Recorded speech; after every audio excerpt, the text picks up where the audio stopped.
اعوذ باللہ من الشیطان الرجیم بسم اللہ الرحمن الرحیم الحمد للہ رب العالمین وصلی اللہ علی سیدنا محمد وآلہ الطیبین الطاہرین المعصومین۔ ایک مرتبہ پھر صلوات پڑھیں محمد والے۔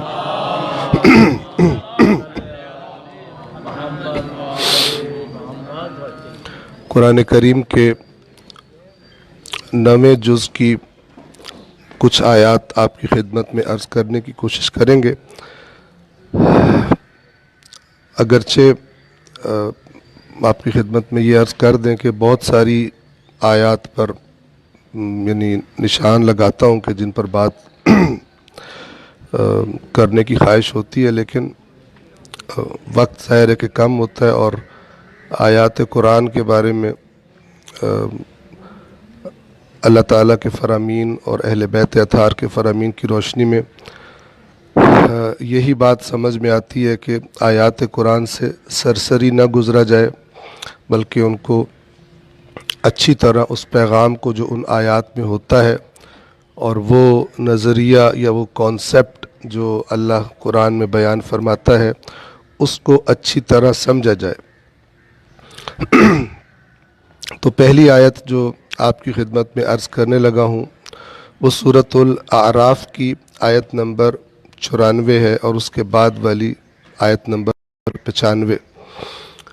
ان دو آیات میں اللہ تبارک و تعالی نے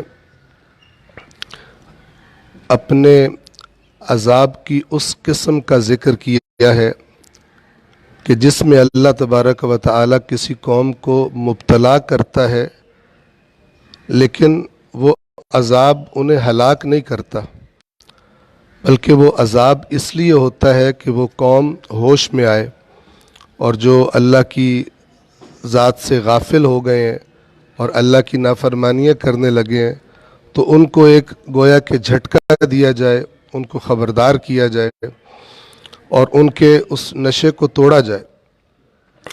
تو آپ توجہ فرمائیں، آیت نمبر 94 میں فرمایا وَمَا أَرْسَلْنَا فِي قَرْيَةٍ مِّن نَبِيٍّ، ہم نے کسی بستی میں کوئی نبی نہیں بھیجا إِلَّا أَخَذْنَا أَهْلَهَا بِالْبَأْسَاءِ وَالضَّرَّاءِ، مگر یہ کہ ہم نے اس بستی میں رہنے والوں کو سختیوں اور مصیبتوں میں، بیماریوں میں پکڑا، یعنی ان کو ان کے ذریعے گرفت میں لیا۔ کس لیے؟ کوئی مصیبت آ گئی، قحط آ گیا، کوئی وبا پھیل گئی، کس لیے کیا؟ لعلہم یضرعون، تاکہ وہ اللہ کے سامنے عاجزی کریں، یعنی ہوش میں آئے، اللہ کی نافرمانیاں چھوڑ دیں۔ پھر اگر وہ قوم اللہ کے اس اشارے کو نہ سمجھے، یعنی جب تک وہ بری کیفیت ہے اللہ سے دعائیں مانگے، یا اللہ ہمیں معاف کر دے، یہ ہو گیا وہ ہو گیا، بڑی مسجدوں میں زیادہ آئیں، لیکن جیسے ہی اللہ اس مصیبت کو ہٹائے پھر ٹیڑے کے ٹیڑے ہو جائے دوبارہ۔ آیت نمبر 95 میں یہ فرمایا ثم بدلنا مکان السیئۃ الحسنہ، پھر ہم نے برائی کی جگہ اسے بدل کر اچھائی دے دی ان کو، حتی عفو، یہاں تک کہ وہ مست ہو گئے اس میں۔ یعنی اللہ نے کسی قوم کو جھنجھوڑنے کے لیے کوئی بیماری، کوئی سختی بھیجی، اور اس اللہ تعالیٰ کا ارادہ یہ تھا کہ یہ ہوش میں آ جائے۔ پھر جب اللہ نے اس بری حالت کو بدل کے اچھی حالت دی تو وہ اس اچھی حالت میں پھر سے بدمست ہو گئے، اور یہ بھول گئے کہ اللہ نے پہلے ہمیں جگانے کے لیے یہ مصیبت بھیجی تھی، پھر بھی آ سکتی ہے۔ اور جب مست ہوئے اچھی حالت میں تو کیا کہنے لگے؟ وَقَالُوا قَدْ مَسَّ آبَاءَنَا الضَّرَّاءُ وَالسَّرَّاءُ، تو کہنے لگے یہ جو ہم پر کبھی برا ٹائم آ جاتا ہے، پہلے ایسا ہوتا رہا، یہ روٹین میں ہوتا ہے، کبھی اچھا ٹائم آتا ہے کبھی برا ٹائم، یعنی ہم نے ویسے ہی رہنا جیسے ہم تھے۔ اللہ تعالیٰ کا یہ اشارہ نہیں سمجھتے، اور یہ قوموں کے معاملے میں بھی اور افراد کے معاملے میں بھی اللہ تبارک و تعالی یہ کام کرتا ہے کہ بعض اوقات روایات اہل بیت اطہار میں اس کی بڑی وضاحت موجود ہے کہ اللہ جب دیکھتا ہے کہ میرا بندہ دور جا رہا ہے اور دنیا اس کو زیادہ مل گئی ہے تو وہ خرابی کی طرف مائل ہے، تو اللہ اسے کوئی نہ کوئی جھٹکا دیتا ہے کسی بیماری کے ذریعے، کسی نقصان کے ذریعے، اور اس کا مقصد یہ ہوتا ہے کہ یہ ہوش میں آ جائے۔ تو اگر بندہ ہوش میں آ جائے، توجہ فرمائیے گا، یہ پروردگار عالم کی سنت ہے، ہوش میں آ جائے، لوٹ آئے تو ٹھیک، اور اگر اللہ ایک چانس دے رہا ہے، دوسرا دے رہا ہے، تیسرا، لیکن اللہ دیکھتا ہے کہ جب خرابی آتی ہے یہ میری بارگاہ میں آ جاتا ہے، بڑا نیک بن جاتا ہے، اور جیسے ہی میں اس کو ٹال دیتا ہوں یہ پھر ویسے کا ویسا ٹیڑھا ہو جاتا ہے۔ تو جب یہ چیز تکرار ہوتی ہے اور گویا بندہ جب ہٹ دھرمی کی ایک حد کراس کرتا ہے تو پھر اللہ کا ایک اور قانون اس کے بارے میں جاری ہوتا ہے، جو اس آیت میں بھی ذکر کیا جا رہا ہے کہ پھر اللہ فرماتا ہے اچھا تو اب میں تجھے واپس نہیں بلاؤں گا، اب تیرے اوپر دنیا کے دروازے کھول دیتا ہوں، تیرا جو دل ہے کر، اسی میں مست رہ، پھر اکٹھی میں تیری گرفت کروں گا۔ اور ان آیات کو جب مثلا عرض کرتا ہوں مومنین کی خدمت میں تو پھر مثال یہ دیا کرتا ہوں کہ اگر آپ دیکھتے ہیں کہ بعض لوگ باقی جگہوں پر بھی، بالخصوص ہمارے پاکستان میں بعض ایسے لوگ کہ جنہوں نے جب سے منظر عام پر آئے پاکستان کو لوٹا، خزانے کو لوٹا، اور پاکستان کی عوام کے حقوق پہ ڈاکہ ڈالا، اور اپنے طاقت کی وجہ سے، اپنے مال کی وجہ سے وہ ججوں کو بھی ملا لیتے ہیں، وہ ریکارڈ بھی جلوا دیتے ہیں، وہ پتہ نہیں کیا کیا کر دیتے ہیں۔ یہ وہ کیٹیگری ہے کہ جو بدماشی میں اتنے حد سے بڑے ہیں کہ اللہ نے پھر کہا اب کرو مستیاں، پھر تمہاری اکٹھی پکڑ ہوگی۔ لہٰذا وہ لوگ جو بعض اوقات ان کو دیکھتے ہیں نا، کہتے ہیں یہ اتنا گندا ہے، اللہ پکڑ نہیں کرتا اس کی۔ تو اصل میں یہ سوال کرنے والے بندے کو اللہ تبارک و تعالیٰ کی یہ سنت، اس کی طرف اس کی توجہ نہیں ہوتی کہ اللہ نے پھر ان کی رسی اب اس لیے ڈھیلی چھوڑ دی ہے کہ اب اللہ نہیں چاہتا یہ واپس آئیں، یہ ان حدوں کو کراس کر چکے ہیں۔ اور خود اگر ان سے پوچھا جائے تو کہیں گے بڑا کرم ہے ہم پہ اللہ کا۔ پھر ہم نے برائی کی جگہ بدل کر اچھائی کر دی، یہاں تک کہ یہ اس میں غافل ہو گئے، مست ہو گئے، اور کہنے لگے کہ ہمارے آباء و اجداد پر بھی یہ مشکل اور آسانی کا ٹائم آتا رہتا تھا۔ فَأَخَذْنَاهُمْ بَغْتَةً وَهُمْ لَا يَشْعُرُونَ، تو ہم نے اچانک انہیں ایسے گرفت میں لیا کہ ان کو سمجھ ہی نہ آئی کہ مثلا ہمارے ساتھ یہ کیا ہو گیا۔ وہ سمجھ رہے تو یہ تو ایسے اچھے برے ٹائم چلتے رہتے۔ آیت نمبر 96، آیت نمبر 96 میں اللہ نے کیا بات کی ہے؟ اے کاش کہ یہ بات ہمیں اس طرح سمجھ آتی کہ ہمارے عمل میں بھی آ جاتی۔ اللہ تعالیٰ اپنی ایک سنت بیان فرما رہا ہے، اور اس سنت کا معنی یہ ہے کہ بعض لوگ یہ سمجھتے ہیں کہ اللہ کا دین جو ہے نا، اس کا فائدہ، اس کا اجر، اس کا ثواب آخرت میں ملنا ہے، جبکہ اللہ ہرگز یہ نہیں کہتا۔ اللہ فرماتا ہے کہ اگر تم صحیح طرح ایمان لاؤ، نہ کہ زبانی کلامی، اور عمل تمہارے گڑبڑ ہو، عمل تمہارے ایمان کے تقاضوں کے مطابق نہ ہو، وہ والا 2 نمبر ایمان نہیں، اگر حقیقت میں تم ایمان لے آؤ تو ہم اسی دنیا میں تم پر نعمتوں کے دروازے کھول دیں گے، اسی دنیا میں نعمتوں کی فراوانی۔ یہ اللہ کا وعدہ۔ اس آیت میں دیکھیں، آیت نمبر 96 میں وَلَوْ أَنَّ أَهْلَ الْقُرَىٰ آمَنُوا، اور اگر بستیوں میں رہنے والے ایمان لے آتے، وَاتَّقَوْا، اور اللہ کی نافرمانیوں سے بچتے، تو اجر کہاں ملتا؟ آخرت میں نہیں۔ لَفَتَحْنَا عَلَيْهِمْ بَرَكَاتٍ مِّنَ السَّمَاءِ وَالْأَرْضِ، تو ہم ان پر آسمان اور زمین کی برکات کو کھول دیتے، یعنی کسی چیز کی کمی نہ ہوتی ان کے معاشرے میں، بھوک نہ ہوتی، فلان نہ ہوتا۔ اللہ کی اپنی طرف سے جو آسمان سے نعمتیں آتی ہیں ان کے دروازے بھی کھول دیتا، اور جو زمین سے زمین چیزیں پیدا کرتی ہے اس کے دروازے بھی کھول دیتا۔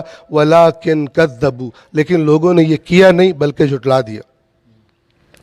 فَأَخَذْنَاهُمْ بِمَا كَانُوا يَكْسِبُونَ، تو پھر جو وہ کسب کرتے تھے، جو وہ کاروائیاں کرتے تھے، اس کے بدلے میں ہم نے ان کو گرفت میں لے لیا۔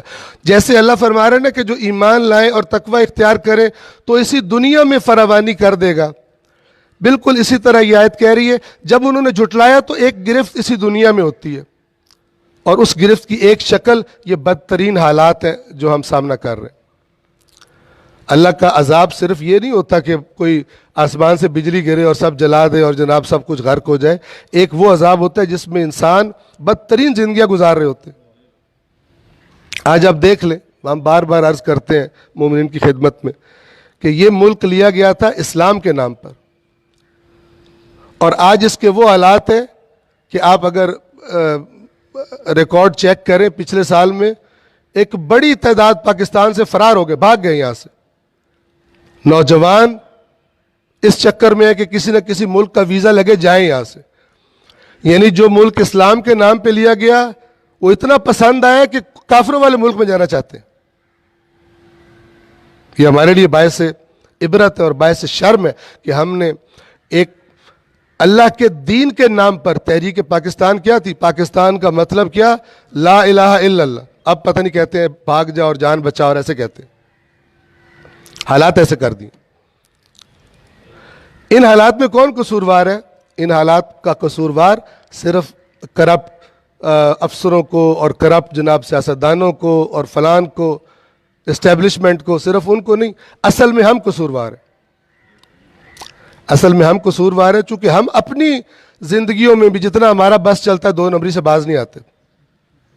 سب کا نہیں کہہ رہا لیکن بہت سارے. تو اللہ تبارک و تعالیٰ کا قانون یہ ہے کہ جس طرح کی قوم ہوتی ہے اسی طرح کے اللہ تعالیٰ لوگ ان پہ مسلط کر دیتا ہے. اللہ فرماتا ہے بار بار قرآن میں, ہم نے ان پہ کوئی ظلم نہیں کیا, وہ خود اپنے آپ پہ ظلم کرتے تھے. اور پھر ہمارا قانون, ہماری سنت, اس کے مطابق ان کو وہ نتیجہ دیکھنا پڑتا ہے جو انہوں نے حرکت کی ہوتی ہے. پھر اللہ تعالیٰ کی کسی رشتہ داری نہیں ہے کہ کوئی دوسرا کرے تو اس پر سختی آئے, اور جناب یہ جو سمجھتے ہیں کہ ہم اللہ کے خاص ہیں یہ الٹی حرکت کرے تو ان پہ سختی نہیں آئے گی. ہم نے آپ کو بتایا تھا کائنات کی مقدس ترین ہستیاں میدان احد میں موجود تھی, لیکن جب اللہ کے رسول کی نافرمانی ہوئی کتنا نقصان ہوا.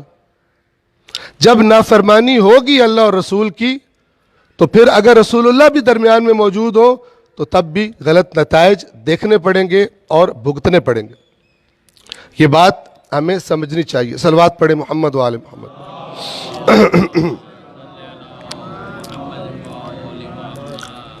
آیت نمبر 101, تِلْكَ الْقُرَىٰ نَقُصُّ عَلَيْكَ مِنْ أَنْبَائِهَا.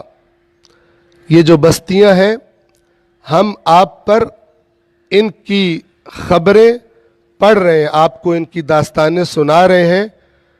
وَلَقَدْ جَاءَتْهُمْ رُسُلُهُمْ بِالْبَيِّنَاتِ, اور بے شک ان کے پاس ان کے رسول واضح نشانیاں لے کر آئے تھے. فَمَا كَانُوا لِيُؤْمِنُوا بِمَا كَذَّبُوا مِن قَبْلِ. تو یہ لوگ, یہ والا جملہ ہے جو آپ کی توجہ کروانا چاہتا ہوں, ایک اور سمجھنے والی بات. اللہ تعالیٰ فرما رہا ہے تو یہ لوگ اس چیز پر ایمان لانے والے نہیں تھے جس کو یہ پہلے جھٹلا چکے تھے. کیا مطلب ہے اس کا؟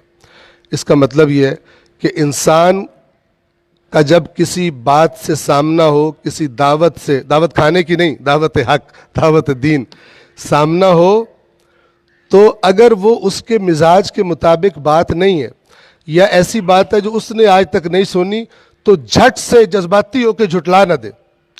چونکہ یہ انسان کا مزاج ہے, جب ایک بات کو جھٹلا دیتا ہے پھر اسے دوبارہ قبول کرنا اس کے لیے بڑا مشکل ہو جاتا ہے, پھر اس کی انا آڑے آ جاتی ہے. اور خاص طور پہ اگر چند بندوں میں اس نے اس کے خلاف تقریر کر دی ہو یہ فلان ہے, اب اس کو پتہ چل بھی جائے کہ وہ ٹھیک تھا میں غلط تھا, تو کہتا ہے میں اب مان جاؤں تو جو میرے پیروکار ہیں وہ کہیں گے یہ تو 2 نمبر بندہ ہے, اس نے ہمیں بھی خراب کیا. تو انسان اپنی انا کی وجہ سے پھر اس باطل پہ ڈٹا رہتا ہے. لہذا کسی چیز کا فوراً کوئی انسان انکار نہ کرے صرف اس لیے کہ اس نے پہلی دفعہ سنی ہے.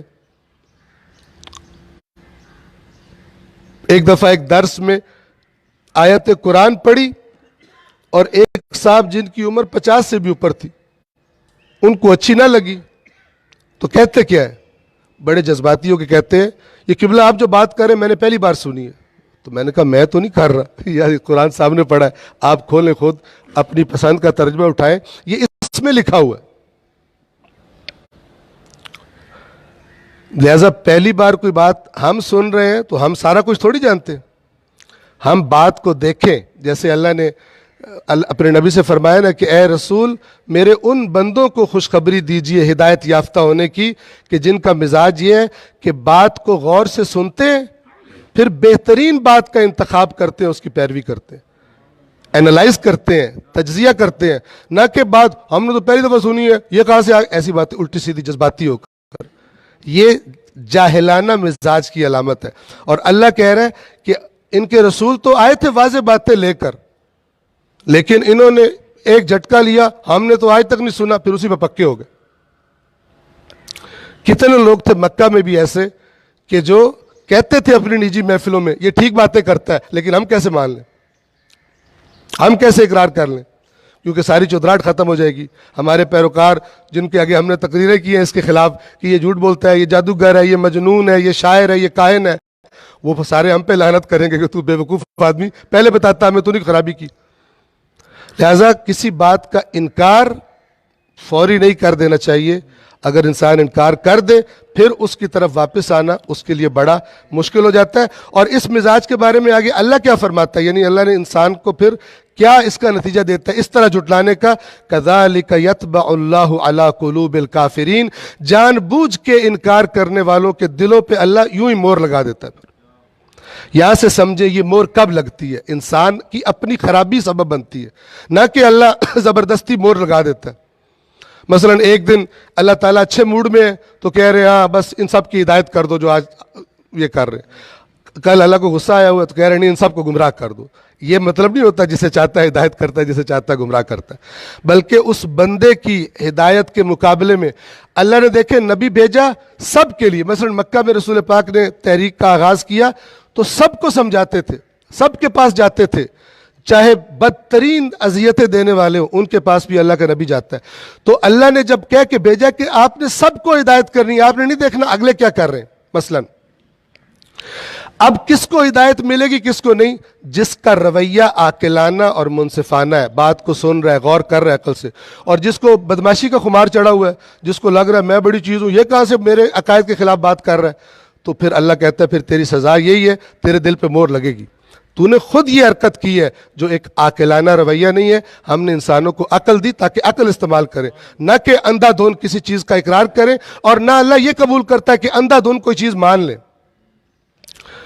اور یہ بھی اللہ نے بتایا کہ جب بھی ہم کسی بستی میں نبی بھیجتے تھے تو وہاں کے جو بڑے بڑے لوگ ہوتے تھے وہ کہتے تھے ہم نے اپنے باپ دادوں کو یہ کرتے پایا ہے، ہم تو تیری بات نہیں مانیں گے۔ یہ باپ دادے کا کوئی کام کرنا یہ دلیل تھوڑی ہے، پہلے پتہ کرو باپ دادے نے کہاں سے لیا تھا۔ بعض لوگ کچھ کام کر رہے ہوتے ہیں، یہ کون سی آیت ہے، کون سی حدیث ہے، کہتے کوئی آیت حدیث نہیں ہے، ہمارے دادے کو خواب آیا تھا۔ اور یہ جو خوابوں پر نئی نئی چیزیں گھڑتے ہیں یہ ایسے بے ایمان ہیں، لوگوں کو سادہ مومنین کو بلیک میل کرنے کے لیے مثلا اپنے دادے کا خواب چھپوایا، نیچے لکھتے ہیں کہ جس نے اس کو کاپی کرا کے آگے 10 بندوں میں نہ بانٹا اس کی ٹانگیں توڑ دیں گے مولا۔ بےہودہ ترین بات، اور لوگ جناب ڈر کے 10 کی 20 کراؤ آگے تاکہ مولا میری ٹانگ نہ توڑ دے۔ سبحان اللہ، مولا اس کام کے لیے بیٹھے ہو۔ جب ہم صحیح جگہ سے دین نہیں سیکھیں گے پھر اس قسم کی خرافات، اس قسم کے الٹے سیدھے باتیں ان پر اتنا یقین ہے، اللہ کے محکم باتوں پر ان کو لفٹ ہی کوئی نہیں۔ جیسے وہ کوئی خاتون تھی، وہ اس کا بچہ پوچھا نماز پڑھتا ہے؟ نہیں۔ وہ ایک دن منگل کے دن ناخن کاٹ رہا تھا، اس کی ماں نے کہا تو مسلمان ہے کافر ہے، منگل کے دن ناخن کاٹ رہا ہے؟ اس سے پوچھا یہ بچہ نماز پڑھتا ہے؟ کہتی نہیں نماز نہیں پڑھتا۔ روزہ رکھتا ہے؟ روزہ بھی نہیں رکھتا۔ جو محکم دین کے قانون ہے تو زیادہ سے زیادہ منگل کے دن ناخن کاٹنا مکروہ ہے، اس سے نہ نماز پہ جوش آ رہا ہے، غصہ آ رہا ہے، نماز نہ پڑھنے پر، نہ روزہ نہ رکھنے پر، منگل کے دن ناخن کاٹنے پہ آگ بگولا ہوگی۔ یعنی جو اہم ترین چیزیں تھیں ان کو لفٹ ہی کوئی نہیں، اور جو بالکل ایک معمولی نوعیت کی چیز ہے کر بھی لے تو کچھ نہیں ہوتا، گناہ ہی کوئی نہیں ہے، اس پر جناب یہ کیوں کر دیا، فلان کیوں کر دیا۔ بعض گھروں میں یہ ماحول دیکھنے میں آتا ہے، نماز نہیں پڑھتے۔ ایک صاحب نے ایک زمانے میں فون کیا کہ جی میں یہ بکرا خریدنے کے لیے منڈی میں کھڑا ہوں، تو اب میں ایران تھا, یہاں سے فون کیا, آپ سے پوچھنا تھا وہ بکرا ایک بڑا پسند آیا, اچھا باقی تو ٹھیک ہے, تو اس کے سینگ میں نا ایک اسکریچ ہے, خراش ہے سینگ میں, تو قربانی قبول ہو جائے گی؟ اب میں اس کو جانتا تھا, میں نے کہا پہلے بتا, آنے سے پہلے فجر کی نماز پڑھی ہے؟ کہتا ہے یار میں آپ سے کیا پوچھ رہا ہوں, آپ کون سی باتیں کر رہے ہیں؟ کہتا ہے کوئی نہیں پڑھی. میں نے کہا اگر نماز کے بغیر اللہ قبول کرتا ہے نا تیری قربانی, تو یہ سینگ میرے ذمہ آیا, یہ سینگ میرے ذمہ آیا. اگر تو صبح نماز پڑھے بغیر آ گیا یہاں پر, پڑھتا ہی کوئی نہیں. اس طرح کی بیہودہ نظریات, یعنی بندہ ترتیب دیکھتا ہے کہ سب سے اہم کیا چیز ہے. صبح صبح اللہ نے کہا اٹھ کے حاضر ہو, کہتا نہیں جاتا میں, پھر بکرا لینے پہنچ گیا, دیکھ رہا ہے کہ سینگ پہ اسکریچ ہے یا کوئی نہیں. خرافات. اہم ترین چیزوں کو چھوڑ کر جو چیزیں مثلا فقط استحباب ہے, وہ بکرے وکرے کا عیب دار ہونا, اصل میں اس کا چیک کرنا لازمی ہے جب حج پہ واجب قربانی کی جاتی ہے. باقی قربانی میں مستحب ہے, اس پر اتنا سینسٹیو ہے, ٹھیک ہے, اور نماز پڑھی کوئی. اللہ تعالی ہم پہ رحم فرمائے. پھر اللہ آیت نمبر 102 میں فرماتا ہے وَمَا وَجَدْنَا لِأَكْثَرِهِم مِّنْ عَهْدٍ. یہ جو اس قسم کی حرکتیں کرتے ہیں, اللہ فرما رہا ہے ہم نے ان میں عہد نہیں پایا. یہ کسی بات پہ پکے نہیں رہتے, ان کا جو دل کرے ٹیڑھی میڑھی کر کے وہ کام کر لیتے ہیں, طویلیں کر کے کام کر لیتے ہیں. یہ مزاج انہیں خراب کرتا ہے, یہ کسی بات کے پابند نہیں رہ سکتے. وَمَا وَجَدْنَا لِأَكْثَرِهِم مِّنْ عَهْدٍ, اور ہم نے ان میں سے اکثر میں عہد نہیں پایا. وَإِنْ وَجَدْنَا أَكْثَرَهُمْ لَفَاسِقِينَ, اور ہم نے ان میں سے اکثر کو فاسق پایا. یعنی جب ان کی خواہش سر اٹھاتی ہے یہ اللہ کی حدود کراس کر جاتے ہیں, یہ کسی قانون کے پابند نہیں رہنا چاہتے. لہٰذا اس کا نتیجہ کیا ہے کہ یہ جھٹلا دیتے ہیں. صلوات پڑھیے محمد و آل محمد.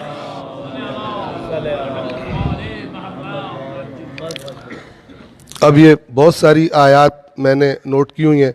ایک ذرا میں اس یہاں پر ان آیات میں نا سیاستدانوں کے جو بیان بدلنے عوام کو سیٹ رکھنے کے لیے, وہ کچھ مثالیں ملتی ہیں. یہ فرعون اور حضرت موسیٰ کے قصے میں اللہ تعالیٰ فرماتا ہے, یہ آیت نمبر 107 سے آگے بلکہ 106 میں, فرعون نے کہا کہ اگر تیرے پاس, جب حضرت موسیٰ گئے تو فرعون نے کہا کہ مثلا باتیں تو آپ بہت کر رہے ہو, لیکن اگر کوئی تیرے پاس کوئی چیز ہے تو دکھا مجھے, کوئی معجزہ ہے, کوئی تیرے پاس طاقت ہے. تو حضرت موسیٰ نے اپنا عصا ڈالا, وہ بہت بڑا اژدہا بن گیا. اس کے بعد حضرت موسیٰ نے اپنے بغل میں سے ہاتھ ڈال کے نکالا تو وہ دیکھنے والوں کے لیے روشن ہو گیا. اب جو اس نے کہا تھا وہ تو موسیٰ نے کر دیا, اب سیاستدان کیا کرتا ہے؟ کہتے فرعون کی قوم کے سرداروں نے, ملا کہتے ہیں, ایک تو فرعون تھا نا, ایک اس کے جو آس پاس سردار وزیر وغیرہ, ٹھیک ہے نا, کیبنٹ, فرعون کی کیبنٹ, ٹھیک ہے, بڑے بڑے, انہوں نے فوراً کہا کہ یہ جادوگر ہے, تاکہ عوام کا ذہن اگر سیدھی طرف جا رہا بھی ہے اس کو دوسری طرف کر دو. یعنی وہ سوچ رہے ہیں کہ جو فرعون نے کہا تھا تو موسیٰ نے تو وہ معجزہ دکھا دیا, فوراً عوام کے ذہنوں کو پھر شک میں ڈالو. بیانیہ کیا صادر کیا ہے کہ یہ تو جادو ہے, اور پھر کہنے لگے ہاں یہ جادوگر ہے اور بڑا علم والا جادوگر ہے, بڑا پکا, تاکہ اور عوام جو ہے ڈر جائیں کہ بڑا خطرناک جادوگر ہے, اس سے بچ کے رہنا چاہیے. یہ بڑا علم والا جادوگر ہے, اور ساتھ ہی اس کا نتیجہ بھی ایک دے دیا تاکہ عوام کے ذہن ادھر جائے. اور کیا دیا؟ یہ چاہتا ہے کہ تمہیں تمہاری زمین سے نکال دے. تو تم کیا کہتے ہو؟ آپس میں انہوں نے مشورہ کیا, انہوں نے کہا اس کو اور اس کے بھائی کو مہلت دے, اور ہم بھی جادوگر بلاتے ہیں. اب جادوگر جب بلائے گئے تو فرعون کے پاس وہ آئے, اور انہوں نے کہا کہ اگر ہم جیت جائیں تو مال شال ملے گا, فیس ملے گی. تو فرعون نے کہا بالکل بالکل, اور تمہیں میں اپنے مقربین میں کر لوں گا, کوئی نہ کوئی سیٹ آفر کر دی ہوگی, ٹھیک ہے نا, کہ یہ تمہیں کرسی دے دوں گا, تمہیں اپنا مشیر بنا لوں گا, فلان بندے ساتھ ملانے کے لیے. دنیا دار مکار یہی کرتے ہیں, ویلیوز تو ہوتی کوئی نہیں, اقدار تو ہوتی کوئی نہیں. تو ہم ہاں بالکل دوں گا, پیسے بھی دوں گا اور تمہیں مقربین بھی بنا لوں گا. اب جناب میدان لگا, انہوں نے موسیٰ سے کہا موسیٰ تو نے پہلے اپنا شعبدہ دکھانا ہے یا ہم پہلے اپنا کام کریں؟ موسیٰ نے کہا تم ڈال دو اپنے. فلما القوا, جب انہوں نے اپنی وہ رسیاں ڈالی, سحروا اعین الناس, انہوں نے لوگوں کی آنکھوں پر سحر کیا. یعنی وہ رسیاں حرکت کرتی ہوئی نظر آنے لگی. وَاسْتَرْهَبُوهُمْ اور لوگوں کو انہوں نے ڈرا دیا. وَجَاءُوا بِسِحْرٍ عَظِيمٍ اور ایک بہت بڑا سحر کیا انہوں نے. اور ہم نے موسیٰ کی طرف وحی کی کہ آپ اپنا عصا ڈال دیں. تو اچانک وہ جو انہوں نے جھوٹ گھڑا تھا اسے نگلنے لگا اور حق واقع ہو گیا, اور جو وہ کر رہے تھے وہ باطل ہو گیا, اور وہ مغلوب ہو گئے اور حقارت زدہ ہو گئے. اب یہاں پر کیا ہوا کہ جادوگر چونکہ اپنے فن کے ماہر تھے, اور جو فن کے ماہر ہوتے ہیں ان کو ایکچوئل چیز پتہ لگ جاتی ہے کہ یہ ہوا کیا ہے. تو وہ جو فن کے ماہر تھے ان کو پتہ چل گیا بھی جو ہم نے چکر چلایا ہے نا موسیٰ کا وہ والا مسئلہ نہیں ہے. ہم نے تو لوگوں کی آنکھوں کو دھوکہ دیا ہے یہ رسیاں ہی, لیکن جو موسیٰ کا عصا جو ہے اس کی حقیقت ہی بدل گئی ہے, یہ تو سچ مچ کا بن گیا. تو ان کو پتہ چل گیا کہ یہ جو ہماری ٹیکنالوجی ہے یہ اس سے اوپر کی بات ہے, اور چونکہ ماہر ترین تھے اس فن کے, تو بہرحال اب یہاں پہ بندے کے پاس دو چوائس ہوتی ہیں. یا تو اب حق کو پہچان چکا ہے پھر بھی دو نمبری کرے اور کوئی سیاسی بیان جاری کر دے, ہٹ دھرمی کرے, اور یا یہ کہ اقرار کر لے. ان جادوگروں کو یہ توفیق ملی کہ یہ سجدے میں گر پڑے. وَأُلْقِيَ السَّحَرَةُ اور وہاں سجدہ کرنا آسان نہیں تھا, گھر میں آسان ہوتا ہے. فرعون کے سامنے اسی کے لے کر فیس چیز کے وعدے لے کر آئے ہوئے ہیں, اور اس کے دشمن سے ہار کر اسی کے مثلا آگے سرنڈر ہو رہے ہیں. قَالُوا آمَنَّا بِرَبِّ الْعَالَمِينَ کہنے لگے ہم رب العالمین پر ایمان لے آئے. یہ جو کام ہے یہ اللہ کا کام ہو سکتا ہے, یہ جادو وادو کا کام نہیں ہے. رب موسیٰ و ہارون, موسیٰ اور ہارون کے رب پر. اب فرعون سیاستدان ہے, فوراً اس نے کہا کہ اب عوام کو کیسے ٹکاؤں. کہتا ہے اچھا میری اجازت کے بغیر ایمان لے آئے ہو. اس کی وجہ یہ ہے کہ تم اور موسیٰ ملے ہو آپس میں, یہ تمہارا استاد ہے, اور تم نے یہ چکر چلایا میری بھولی بھالی عوام کو گمراہ کرنے کے لیے. اے ہوتا سیاستدان, ہر کنڈیشن کے لیے ایک نیا بیانیہ گھڑ لیتا ہے. اور عوام جو کہتے ہیں اتنا بڑا فرعون کرسی پہ بیٹھا ہوا ہے, ڈنڈا بھی اس کا سر پہ ہے, تو لگتا ہے یہی ٹھیک کہہ رہا ہوگا. ٹھیک ہے نا. تو جس طرح فرض کریں مثلا پاکستانی میڈیا کو پیچھے سے ٹیکا لگائے, اس کے خلاف بولو, وہ اس کے خلاف پروپیگنڈا شروع کرے, عوام سمجھے گی یہی ٹھیک کہہ رہے ہیں. یہ گندا ہے ہی تو تبھی گندے کر رہے ہیں.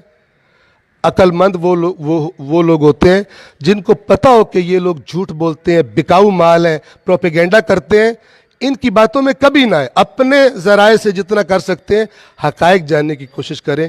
اینڈ تب کوئی اس فرض کرے کوئی بھی معاشرہ ہو, ہم اپنے معاشرے کی بات کرتے ہیں, جب تک ہمیں حقائق جاننے کی عادت نہیں ہوگی, تلاش نہیں ہوگی, جستجو نہیں ہوگی, اور ادھر سے سنا ہر ہوا افواہ اڑا دی, آگے لے کے چل پڑے, میں بیٹھ کے رات کو 2-3 گھنٹے بیٹھ کے تبصرے کر رہے ہیں, فلان اٹھے پتہ ہی کوئی نہیں کون ٹھیک ہے کون غلط ہے, چونکہ انفارمیشن کی سورس ہی صحیح پتہ نہیں ہے.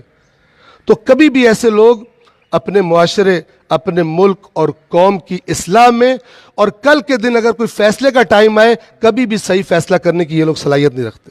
یہ اس ٹائم جو ہوا چلا دی جائے ان کو لگتا ہے وہی ٹھیک ہے. اور وہ بڑے بڑے مکار جو بیٹھے ہوتے ہیں ان کے پاس بڑے ہتھکنڈے ہوتے ہیں کہ ان بھیڑ نما, انسان نما بھیڑوں کو کس طرح ایک طرف ہانکنا ہے, کس طرح یہ ایک بھیڑ کے پیچھے ساری بھیڑیں, چند بھیڑوں کو یوں کر دو, بڑی بڑی بھیڑوں کو, باقی ساری بھیڑیں ان کے پیچھے جائیں گی.